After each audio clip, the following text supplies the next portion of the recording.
नमस्कार। आप देख रहे हैं समाचार का सच और मैं हूं तपस्वी आचार्य। जो न्यूज़पेपर ने आपको समाचार दिया है, न्यूज़ दिया है या घटना की आहट दी है, उसी के ऊपर हम लोग थोड़ा बहुत एनालिसिस करेंगे और आपको दिखाएंगे समाचार का सच। तो सबसे पहले आतंकवादी गतिविधि के बारे में बात करेंगे। आतंकवादी का ड्रोन होगा मौन, ऐसा कुछ समाचार आ रहा है देश के लिए। क्या है ये पॉलिसी और क्यों आतंकी वहां पर भारत को निशाना बना रहे हैं, उसके बारे में हम लोग थोड़ी डिटेल जानेंगे। तो सबसे पहले टाइम्स नाउ जो डिटेल दे रहा है उसके बारे में गौर फरमाइएगा। तो डिटेल कुछ ऐसी है कि आतंकियों का ड्रोन होगा मौन और सीमा पर सतर्क हुई सरकार, इस तरीके की उन्होंने फ्रंट पेज पे न्यूज़ दी है। फ्रंट पेज पे उन्होंने जो बॉक्स बनाया हुआ है, तो 8 कॉलम का उन्होंने एक हेडिंग बनाया हुआ है। इसमें डिटेल कुछ ऐसी आई है कि डीआरडीओ खोज रहे जवाबी हथियार और साथ ही में सीमा पार से दहशतगर्द पिछले कुछ समय से भारत में हथियारों और विस्फोटकों को भेजने के लिए नए हथियार के रूप में ड्रोन का इस्तेमाल कर रहे हैं। और सूत्रों को जानकारी के मुताबिक और सूत्रों का दावा है कि डीआरडीओ को नया जिम्मा मिल सकता है और नया जिम्मा दिया गया हुआ है। उसमें सीमा पार से दहशतगर्द पिछले कुछ समय से भारत में हथियारों और विस्फोट को भेजने के लिए नए पुराने वहां पर हथियार के रूप में एक ड्रोन का इस्तेमाल कर रहे हैं, ऐसा टाइम्स नाउ लिख रहा है। उसने क्यों ये लिखा हुआ है उसके बारे में थोड़ी बहुत हम लोग छानबीन करें या डिटेल समझे, तो उन्होंने कुछ ऐसा लिखा हुआ है कि हथियार के रूप में ड्रोन का इस्तेमाल हो रहा है और साथ ही साल 2021 से कम 15 बार ड्रोन की मदद ली गई है। डिटेल कुछ ऐसी है कि 15 बार ड्रोन की मदद से हथियार, विस्फोटक सामग्री और बड़े पैमाने पर ड्रग्स की तस्करी की जा रही है और उसमें जो है वो ड्रोन का इस्तेमाल हो रहा है और ड्रोन से वहां पर दूसरे स्टेट में या दूसरे देश पे ये सब तस्करी का माल जो है वो पहुंचाया जाता है। गृह मंत्रालय ने एक चिंता जताई थी और उसमें जो डिटेल सामने आई है और न्यूज़पेपर में अब तक की ये सबसे बड़ी घटना मानी जाती है। तो वहीं पर गृह मंत्रालय ने चिंता जताई है कि पिछले कुछ सालों में पाकिस्तान से भारत में होने वाली आतंकी घटनाओं को लिए उग्रवादी ड्रोन का बड़े पैमाने पर वहां पर इस्तेमाल कर रहे हैं। और बीएसएफ के साथ अमित शाह की हाई लेवल की एक मीटिंग भी हुई है और मीटिंग हुए में उसमें एक नतीजा सामने आया हुआ है, जिसमें विविध न्यूज़पेपर कुछ ऐसा लिख रहे हैं कि सरकार ने इस दिशा में कठोर कदम उठाना भी वहां पर शुरू कर दिया है और अमित शाह आला कमान से मिले और कुछ वहां पर उन्होंने पॉलिसी बनाई है ड्रोन को लेके। क्या है ये डिटेल वो मैं यहाँ पर पढ़ूंगा। तो सूत्रों का दावा ऐसा है कि डीआरडीओ को इन ड्रोन से निपटने के लिए एक बीएसएफ के लिए एक कारगर और अचूक हथियार को वहां पर जिम्मा सौंपा गया हुआ है। किस तरीके से ये कारगर निवड़ेगा, ये डिटेल जो दी है न्यूज़पेपर ने वो मैं यहाँ पर डिटेल दूं। तो सुरक्षा एजेंसियों का कहना है कि जम्मू में 182 किलोमीटर लंबी अंतर्राष्ट्रीय सीमा के पार पाकिस्तान से हथियारों और विस्फोटकों को लाने वाला ड्रोन का मुकाबला करने की कोशिश लगातार जारी है। इसी बीच श्रीनगर में बुधवार को वहां पर सुरक्षा समिति की बैठक में शीर्ष सुरक्षा और खुफिया प्रमुख के सामने गृह प्रधान अमित शाह वहां पर साथ में रहे थे और उनके साथ डिटेल में बातचीत हुई और चिंता जाहिर की कि सीमा पर ड्रोन से गतिविधियों में वृद्धि हुई है।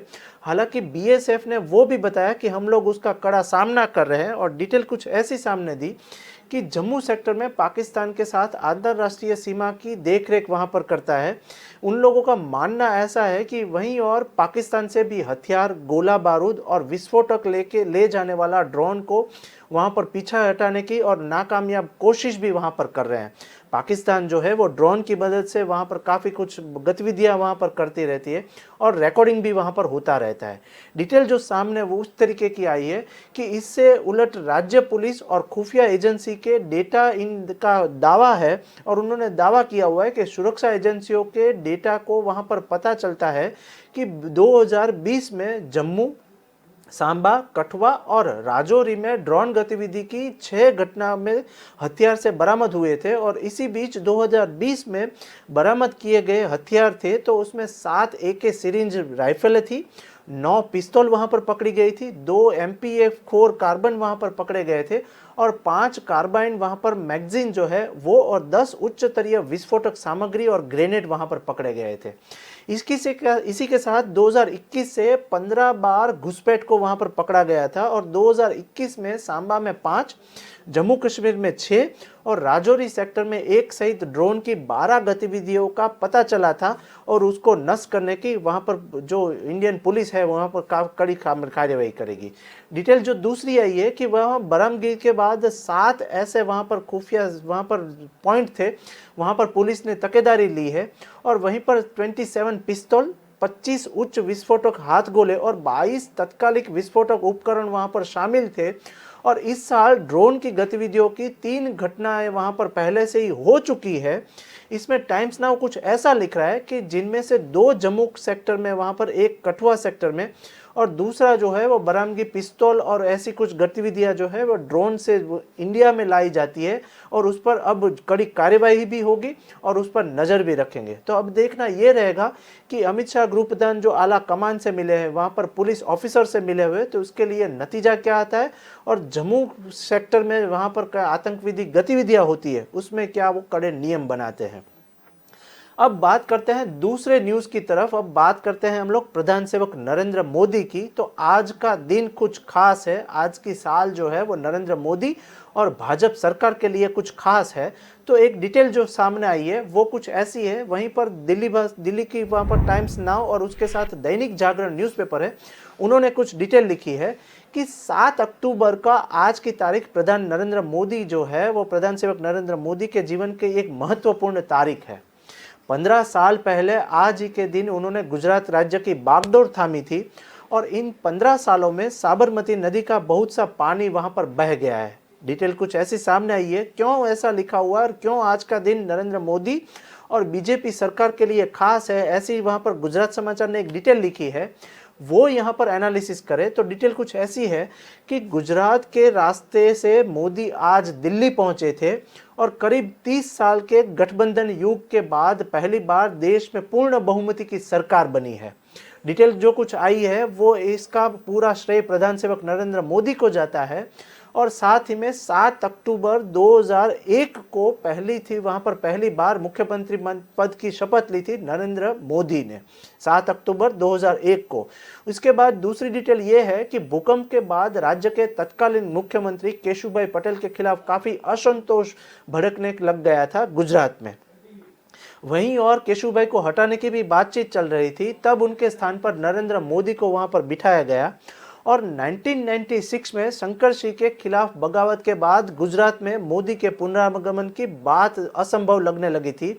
इसी बीच 5 साल ही में मोदी गुजरात के नाथ बनकर वहां पर वापस आए और पार्टी में बगावत की धमकी देने वाले केशुभाई और मोदी के हाथ के नीचे काम करने से इनकार करने वाले सुरेश भाई मेहता तथा गुजरात के भाजपा के तत्कालीन अध्यक्ष राजेंद्र सिंह राणा मोदी की शपथ ग्रहण समारोह में उन्हें चुनौती देने के लिए वहां पर तैयार हो गए थे।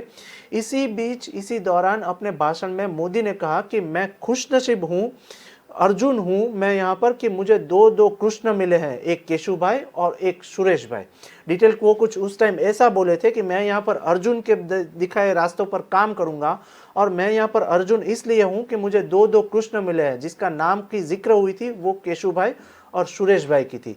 इनमें से उन्हीं दोनों के बीच संतुलन स्थापित करने की एक छोटी सी कोशिश की और सभी को ऊपर से आदेश था कि मोदी का सहयोग देना पड़ेगा। ऊपर से वही आदेश था कि मोदी को सहयोग देना पड़ेगा। वल्लभ भाई कथिरिया, सूरत के दिग्गज नेता काशीराम राणा भी वहां पर मुख्यमंत्री पद के दावेदार थे, लेकिन इसी बीच नरेंद्र मोदी का नाम सामने आया और वो बन गए गुजरात के उस टाइम सीएम।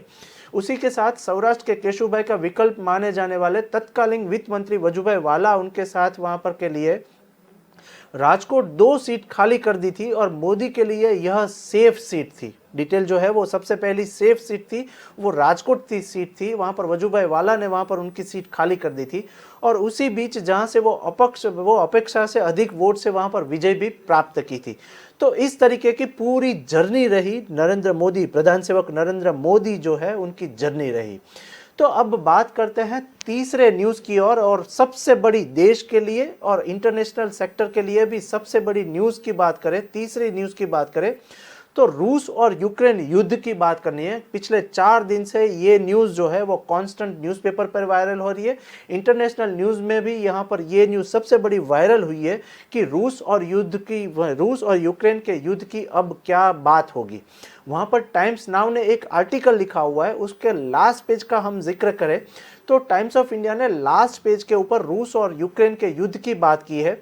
वहीं न्यूयॉर्क टाइम्स ने एक सबसे बड़ी बात करी है और जो बाइडेन की बात न्यूयॉर्क टाइम्स ने लिखी हुई है।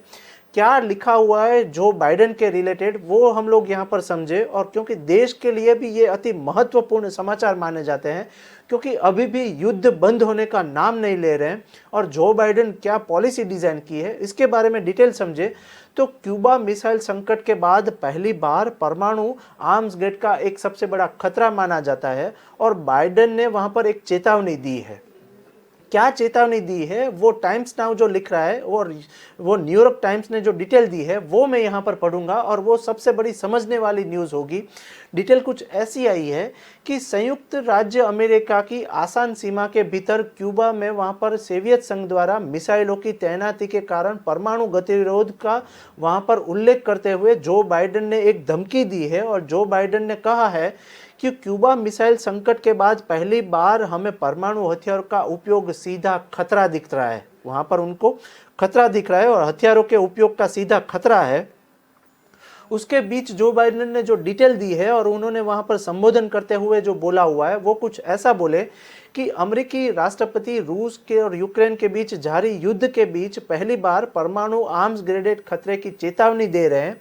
और डिटेल कुछ ऐसी आई है कि उन्होंने एक भाषण के दौरान कहा कि क्यूबा मिसाइल संकट के बाद से आर्म्स एड के वहाँ पर एक सबसे बड़ा वहाँ पर जोखिम है। और उन्होंने कहा कि वह यूक्रेन संघर्ष में रूसी राष्ट्रपति वहाँ पर व्लादिमीर पुतिन के वहाँ पर ऑफ रैप को खोजने की वहाँ पर कोशिश कर रहे हैं। जो क्या डिटेल जो दी है वहाँ पर मैनहट्टन में अखबार मुगल्स रिपोर्ट के मैकडोनाल्ड के वहाँ पर बेटे जेम्स मकॉर्ड द्वारा आयोजित एक कार्यक्रम की पार्टी में समर्थकों से बात करते हुए जो बाइडेन ने एक चिंता जताई और पुतिन के परमाणु खतरे से उत्पन्न जोखिमों के बारे में उन्होंने काफ़ी सारी डिटेल भी वहाँ पर दी। उन्होंने 1962 का एक जिक्र किया और कैनेडी और क्यूबा मिसाइल के संकट के बाद हमने आर्म्स गैडन की वहाँ पर संभावना का एक सामना नहीं किया हुआ है, ऐसी भी उन्होंने डिटेल दी। अब देखना ये रहेगा कि रूस जो है वो इसके ऊपर क्या कड़ी कार्यवाही करता है या क्या नई पॉलिसी डिजाइन करता है। वही और बाइडेन ने भी कहा कि पुतिन मजाक नहीं कर रहे थे, उन्होंने यूक्रेन पर आक्रमण शुरू करने के लिए परमाणु हथियार के इस्तेमाल पर धमकी दी थी। अब ये धमकी क्यों दी थी उसके बारे में एक डिटेल जो सामने लिखी है वहाँ पर जो न्यूयॉर्क टाइम्स ने डिटेल दी है तो पुतिन ने परमाणु हथियारों का उपयोग करने के लिए बहुत कम परोक्ष रूप से धमकी दी थी। और यदि उन्हें लगता है कि उन्होंने पश्चिमी समर्थन कीव के कड़े प्रतिरोध का सामना कर रहे थे, इसी बीच यूक्रेन क्षेत्र पर कब्जा करने के वहां पर अपने विकल्पों को समाप्त कर दिया है। ये जो है वो डिटेल सामने आई और सीमित क्षेत्र में वहां पर एक सामयिक हमला और अभी भी एक व्यापक विस्फोट को गति प्रदान कर रहा है, ऐसा उन्होंने एक चिंता भी बताई। अब फिर से बात करते हैं भारत की और सबसे बड़े स्टेट वहां पर दिल्ली की एक बात करनी है और वहां पर अरविंद केजरीवाल की एक सबसे बड़ी न्यूज़ सामने आई है। और वहां पर दिल्ली की अरविंद केजरीवाल क्या पॉलिसी बनाई और उसमें सबसे बड़ा शराब घोटाले की न्यूज़ जो है वो आज 12 घंटे में सबसे बड़ी वायरल हुई है। इसी पर नवभारत टाइम्स ने जो डिटेल दी है और साथ ही साथ वहां पर टाइम्स नाउ ने जो डिटेल दी है वो कुछ ऐसी है कि वहां पर आपकी सरकार है, अरविंद केजरीवाल की दिल्ली की सरकार में वहां पर शराब घोटाले में दिल्ली समेत 3 राज्यों में फिर से एक छापेमारी स्टार्ट हुई है और ईडी ने फिर से शिकंजा वहां पर कसा हुआ है और शराब घोटाले के मामले में वो काफ़ी कुछ कार्यवाही करते हैं। वहां पर मनीष सिसोदिया के घर पर भी फिर से एक बार ईडी के छापेमारी की एक बात जो सामने आई है वो वहां पर पंजाब केसरी ने एक डिटेल सामने लिखी हुई है। पंजाब केसरी ने ये ईडी के घोटाले और साथ ही में वहां पर शराब घोटाले में फ्रंट पेज पे स्थान दिया हुआ है ये न्यूज़ को। पंजाब केसरी जो डिटेल लिख रहा है उसमें कुछ ऐसा लिखा कि शराब घोटाले में प्रवर्तमान निर्देशालय ने दिल्ली, पंजाब और हैदराबाद के 35 ठिकानों पर एक छापेमारी फिर से शुरू की है। इसी बीच वहां पर दिल्ली के कथित शराब घोटाले में परिवर्तन निर्देशालय का एक शिकंजा कसता हुआ एक डिटेल सामने आया हुआ है। इसी बीच खबर ये है कि ईडी अधिकारियों ने आज सुबह सुबह दिल्ली समेत 3 राज्यों में बड़ी छापेमारी की है। वहां पर दिल्ली के अलावा कहीं और जगह पे भी छापेमारी हुई है। वहीं पर दिल्ली के अलावा पंजाब और हैदराबाद के 35 ठिकानों पर ईडी की एक छापेमारी जो चल रही है, वहीं पर सूत्रों ने वहां पर बताया है कि ईडी ने अधिक दिल्ली, पंजाब और हैदराबाद में 35 स्थानों पर छापेमारी हुई है। वहीं पर शराब घोटाले का सबसे बड़ा जो नाम सामने आ रहा है वो अरविंद केजरीवाल और मनीष सिसोदिया का नाम सबसे बड़ा सामने आ रहा है। और वहां पर न्यूज़पेपरों ने और न्यूज़ पोर्टल ने एक ही बात जताई है कि आपकी सरकार वहां पर क्या कार्य कर रही है, और वहां पर विविध घोटाले में ये 2 नाम जो है वो सबसे बड़ा सामने आ रहा है। इसी बीच वहां पर ईडी की टीम ने इस चर्चित मामले में शराब की कारोबारी समेत वहां पर महेंद्र को गिरफ्तार किया हुआ है। और इससे पहले सीबीआई ने इसी मामले में वहां पर इवेंट मैनेजर कंपनी की ओनली मच लाउडर के पूर्व सीईओ विजय नायर को वहां पर गिरफ्तार किया है। इसी बीच जो डिटेल सामने आई है, वही मामले के सीबीआई के मनीष सिसोदिया भी वहां पर तंज कसा हुआ है। समेत वहां पर मनीष सिसोदिया और उनके 8 ऑफिसरों को वहां पर उनके ऊपर आरोप लगाया गया है, और वहां पर लुकआउट नोटिस भी, सर्कुलर भी वहां पर जारी किया गया है। इसी बीच मनीष सिसोदिया का कहना ऐसा है कि वहां पर बीजेपी की सरकार जो है, वो केंद्र में बीजेपी की सरकार है, वो हमें परेशान कर रही है, और यहाँ पर दिल्ली में हम लोग अच्छा काम कर रहे हैं तो वो बीजेपी की आंख में चुभ रहा है। ऐसी कुछ डिटेल भी सामने आई है। तो इसी बीच हम लोग देखते रहेंगे कि वहां पर भाजपा के आला कमान और मनीष सिसोदिया किस तरीके से एक दूसरे के ऊपर आरोप लगाते हैं। ये न्यूज़ के ऊपर भी हम लोग नज़र करेंगे, लेकिन अब बात करनी है गुजरात की। 5वें न्यूज़ की तरफ हम लोग चले तो गुजरात में और जामनगर के आजू बाजू में करोड़ों रुपीस का एमडी ड्रग्स पकड़ा गया है। फिर से गुजरात में हर 2 दिन में गुजरात में या तो फिर शराब का एक मामला सामने आता है या फिर ड्रग्स का मामला गुजरात में सामने आता है। क्या है ये डिटेल वो हम लोग समझे तो संदेश ने और दिव्य भास्कर ने एक न्यूज़ को वहां पर फ्रंट पेज के ऊपर जारी किया है। उसमें हर 2 दिन में या हर 3 दिन में गुजरात में कुछ ना कुछ शराब मिलती है या फिर ड्रग्स पकड़ा जाता है। कैसी कुछ डिटेल सामने आई है वहां पर हम लोग वहां पर दिव्य भास्कर का एक न्यूज़ समझे तो गुजरात की बात करने में जामनगर और मुंबई से 120 करोड़ की एमडी ड्रग्स अब पकड़ी गई है और जब्त की गई है। इसमें एयर इंडिया का पूर्व पायलट भी गिरफ्तार किया गया है। वहां पर जामनगर में किस तरीके का वहां पर एमडी ड्रग्स सप्लाई हुआ है वो हम लोग समझे तो डिटेल कुछ ऐसी सामने लिखी है दिव्य भास्कर ने कि एनसीबी के उप महानिदेशक एसके सिंह ने बताया कि यह एमडी ड्रग्स मुंबई के एक गोदाम में छिपा कर रखी गई थी। इसी बीच एनसीबी ने इस मादक पदार्थ के तस्करी गिरोह का वहां पर सरगना समेत 2 लोगों की वहां पर गिरफ्तार की है। कौन है ये लोग और कहां पर से पकड़े गए हैं उसकी डिटेल जो दिव्य भास्कर ने लिखा है वो कुछ ऐसा लिखा है कि दोनों आरोपी मुंबई के ही है और मुंबई में रहने वाले हैं और मुंबई नारकोटिक्स कंट्रोल ब्यूरो को फिर से बड़ी कामयाबी मिली है। इसी बीच गुजरात से भी आए दिन वहां पर ड्रग्स बरामद हुआ है। इसमें ब्यूरो ने वहां पर गुजरात समाचार कुछ ऐसा लिख रहा है कि गुजरात के जामनगर तथा वहां पर मुंबई के एक गोदाम से भी 120 करोड़ रुपीस वहां के मूल्य का 60 किलो मादक दवा में मेफ्ड्रोन जब्त की है। दवा में उपयोग की जाने वाले वहां पर मेफ्ड्रोन जब्त की है। इसी बीच डिटेल कुछ ऐसी सामने लिखी है कि एनसीबी के उप महानिदेशक एसके सिंह ने शुक्रवार को यह जानकारी दी कि वहां पर सिंह ने वो बताया कि यह एमडी ड्रग्स मुंबई के एक गोदाम में छिपा कर रखा गया था और जामनगर से भी ऐसी दवाई के मामले में पकड़ी हुई है। डिटेल कुछ ऐसी दूसरी वो बोले कि एनसीबी के डीजीसी वहां पर सिंह ने बताया कि आरंभ में जामनगर की नौसेना की खुफिया इकाई के एमडी ड्रग्स की खरीद की फिरौती वहां पर हो रही थी जामनगर के आजू बाजू के डिस्ट्रिक्ट तालुका गांव में। इसी बीच जाने की जानकारी दी थी कि वहां पर एमडी ड्रग्स जामनगर में पहुंच रहा है। तो वो जानकारी के मुताबिक इस सूचना पर एनसीबी ने वहां पर नेवल इंजीनियर जो है एजेंसीज ने वहां पर यूनिट को साझा रूप से वहां पर काम किया और इस सूचना पर 10 लाख किलोग्राम का वहां पर एमडी ड्रग्स भी अब जब्त हुआ है। डिटेल जो क्या है वहीं पर आरोपी सोहेल गब्बर का एयर इंडिया का वहां पर पायलट था उसको गिरफ्तार कर लिया है। डीजीसी ने बताया कि जामनगर में गिरफ्तार 2 में से एक आरोपी की पहचान सोहेल गब्बर नाम हुआ है और 2016 में भी वो उनको पकड़ा गया था और 2016 से 18 के बीच एयर इंडिया का यह पायलट भी रह चुका है। आरंभिक दौर की जांच में पता चला है कि जामनगर व मुंबई में जब्त मादक पदार्थ के मामले में ये तार कहीं पर कहां से जुड़े हुए हैं वो पता नहीं चला हुआ है, लेकिन गुजरात में आए दिन ऐसे ड्रग्स की सप्लाई होती है और युवा धन जो है वो बर्बाद होता जाता है। बताया जाता है कि एमडी ड्रग्स का एक कुल वजन जो है वो 60 किलोग्राम वहां पर है और अंतरराष्ट्रीय बाजार में इसकी कीमत करीबन 120 करोड़ रुपीस मानी जाती है। अगस्त में पालघर में भी ऐसी कुछ वारदात हुई थी और वहां पर से भी एमडी ड्रग्स पकड़ा गया था। उसी बीच कच्छ में भी ऐसा एमडी ड्रग्स जो है वो आए 3 दिन में एक बार वो वहां पर पकड़ा जाता है। किस तरीके का वहां पर कारोबार होता है, इसमें मुंबई पुलिस ने पड़ोसी पालघर जिले में 1400 करोड़ रुपीस का वहां पर एमडी ड्रग्स पकड़ा गया था और गुजरात से भी ऐसा 1000 करोड़ रुपीस का वहां पर एमडी ड्रग्स आए दिन पकड़ा जाता है।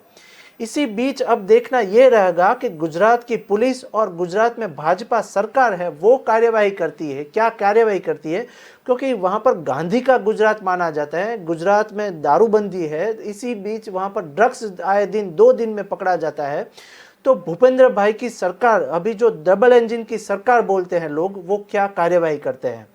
अब एक दूसरे न्यूज की तरफ चले और दूसरे स्टेट की तरफ हम लोग चले तो एक WHO का एक सबसे बड़ा निर्देशन हुआ है और उसमें इंटरनेशनल ये न्यूज़ मानी जाती है और उसमें भी एक चौंकावनारा एक किस्सा सामने आया हुआ है। इसमें कफ सिरप के स्वाद के में बढ़ाई गई एक, उसमें भी ड्रग्स का मामला सामने आया हुआ है और WHO ने एक निर्देशन जारी किया हुआ है। क्या है ये न्यूज़ और क्यों कफ सिरप को बैन किया गया है, इसकी डिटेल हम लोग समझे तो 66 बच्चों की जान गई है एक कफ सिरप को पीते हुए। डिटेल कुछ ऐसी आई है और WHO ने काफ़ी चिंता जताई है। वहाँ पर गाम्बिया में एक मौत हुई है, उसमें 66 बच्चों की मौत की पुष्टि हुई है। भारत में बने हुए 4 कफ सिरप को एक अलर्ट किया गया है और WHO बोला कि इनके 2 कंपाउंड जानलेवा है, उनके जो 2 इंग्रेडिएंट्स है वो जानलेवा है और ऐसा WHO ने वहाँ पर लिख के दिया हुआ है। वर्ल्ड हेल्थ ऑर्गेनाइजेशन ने बुधवार को भारत की फार्मास्यूटिकल कंपनी को बनाए 4 कफ सिरप को लेकर एक अलर्ट जारी किया हुआ है। इसी बीच WHO ने कहा कि प्रोडक्ट वहां पर मानने को वहां पर एक खतरा माना जाता है और ये प्रोडक्ट नुकसानदेवक है, वो जानलेवा है, ऐसा लिख के दिया हुआ है भारत को। इसी बीच जो टाइम्स ऑफ इंडिया ने डिटेल दी है तो वो कुछ ऐसा लिखा हुआ है कि WHO ने कहा कि गाम्बिया में 66 बच्चों की वहां पर मौत गुर्दों की हालत बेहद खराब होने की वजह से वहां पर हुई है और उनको कफ सिरप की बोतल में दवा के मामले में नाम में ऐसा कुछ पिला दिया गया जिसमें 66 बच्चे जान गंवा चुके। बहुत ही मुमकिन है कि इन सिरप के इस्तेमाल के चलते ही बच्चों की मौत हुई है, ऐसा WHO ने वहां पर डिटेल दी है। और ये प्रोडक्ट अभी भी सिर्फ गाम्बिया में पाई गई है, लेकिन वो भारत से वहां पर एक्सपोर्ट इंपोर्ट होती है, ऐसा कुछ डिटेल सामने आया हुआ है। डिटेल में WHO ने रिपोर्ट में कहा कि कफ सिरप में डाइनाल्थोल ग्लूकोमाइन ऐसे उनके इंग्रेडिएंट्स यूज किए जाते हैं, वो जानलेवा है और वो इतनी मात्रा में है कि इसकी वजह से इंसानों के लिए जानलेवा हो से इंसानों की जान जा सकती है, ऐसा WHO ने डिटेल दिया हुआ है। अब बात करें, बहुत ही मुमकिन है कि इन सिरप के इस्तेमाल के चलते बच्चों की मौत हुई है और इसकी पुष्टि भी हुई है कि ये जो कफ सिरप है वो गुजरात के साथ भारत के अन्य जिले में भी ऐसी कफ सिरप बनती है और बेची भी जाती है। तो WHO ने खास किस्म से एक ऐतराज़ जताया हुआ है कि ऐसी प्रोडक्ट को ना बनाई जाए और वहाँ पर स्टेट में जिसकी सरकार है उसको ऐसी बोतल बनाने के लिए बैन किया जाए। एक सवाल के इनके सवाल में जवाब में एक डिटेल ऐसी आई है कि जिन कंटेंट का WHO का रिपोर्ट में जिक्र हुआ है उस पर भास्कर का एक रिसर्च भी हुआ है।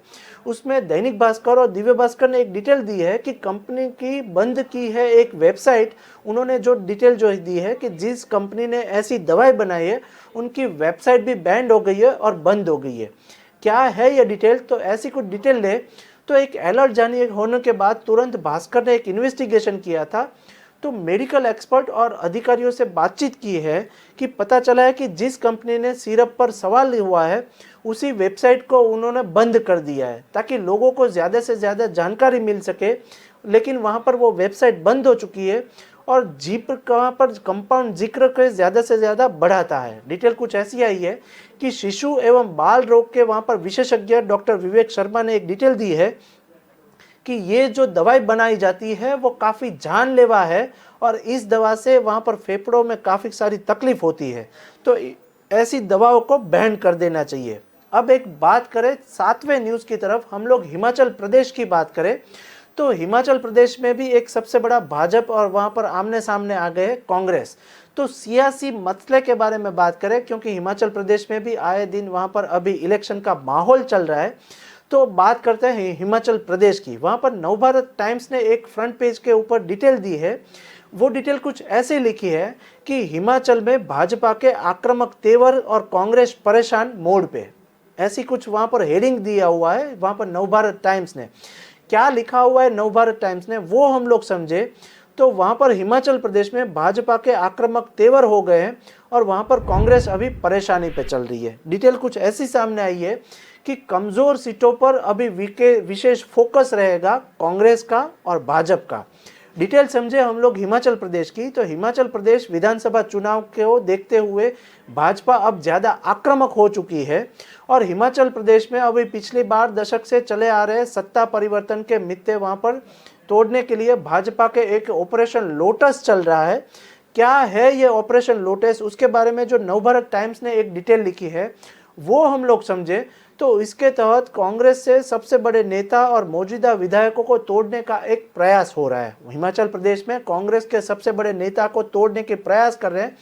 कौन सी पार्टी ये नेता को तोड़ने का प्रयास कर रहे हैं उसके बारे में जो वहां पर के न्यूज़पेपर और न्यूज़ पोर्टल ने लिखा हुआ है वो हम लोग समझे तो खासकर उन सीटों पर भाजपा कांग्रेस को तोड़ने से ज्यादा जोर लगा रही है जहां पर कांग्रेस का प्रभुत्व है। तो बीजेपी की सरकार है, बीजेपी का केंद्र सरकार से आला कमान है, वो वहां पर कांग्रेस को जोड़ने की बात कर रहे हैं और कांग्रेस के नेता को खरीदने की बात कर रहे हैं।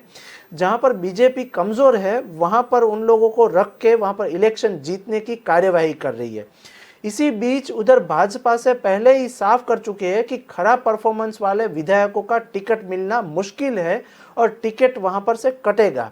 इसके बदलाव का मन अभी बना चुकी कांग्रेस विधायकों को सामने भी एक विकल्प खुल गया हुआ है और वहां पर भाजपा की कांग्रेस के इन डिटेलों पर नजर रख रहा है।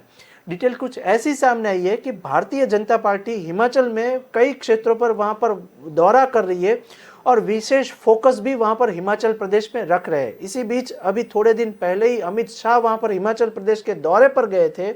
वहां पर काफ़ी सारे कांग्रेस नेताओं से भी वहां पर खुफिया एक मीटिंग हुई है। वहां पर जहां पर पार्टी कमज़ोर है वहीं पर भाजपा ने अलग अलग रणनीति का वहां पर एक मामला बनाया हुआ है और वहीं पर कांग्रेस के काफ़ी सारे विधेयकों को बीजेपी में शामिल कर सकते हैं। वो लोग बीजेपी की साजिश के तहत वहाँ पर कांग्रेस का एक पालमपुर, फतेहपुर, एक जुब्बल जो एरिया है, इसी बीच चौपाल और वहाँ पर सिरमौर में दावेदारी की एक पार्टी की साजिश वहाँ पर रची जा सकती है और कांग्रेस के कई नेता जो है वो बीजेपी में भी शामिल हो सकते हैं। अब देखना ये रहेगा कि वहाँ पर कांग्रेस के साथ बीजेपी सरकार किस तरीके से बनती है और इलेक्शन में किसका पलड़ा जो है वो भारी रहता है। तो दर्शक मित्रों, ये था हमारा समाचार का सच, जिसमें जो भी घटना देश में होती है या जो बड़े न्यूज़ होते हैं वो न्यूज़पेपर ने किस तरीके से आपको दिखाया हुआ है, इस तरीके का हम लोग थोड़ा बहुत एनालिसिस करते हैं और आपको दिखाते हैं समाचार का सच। अभी मुझे दीजिए रजा, नमस्कार।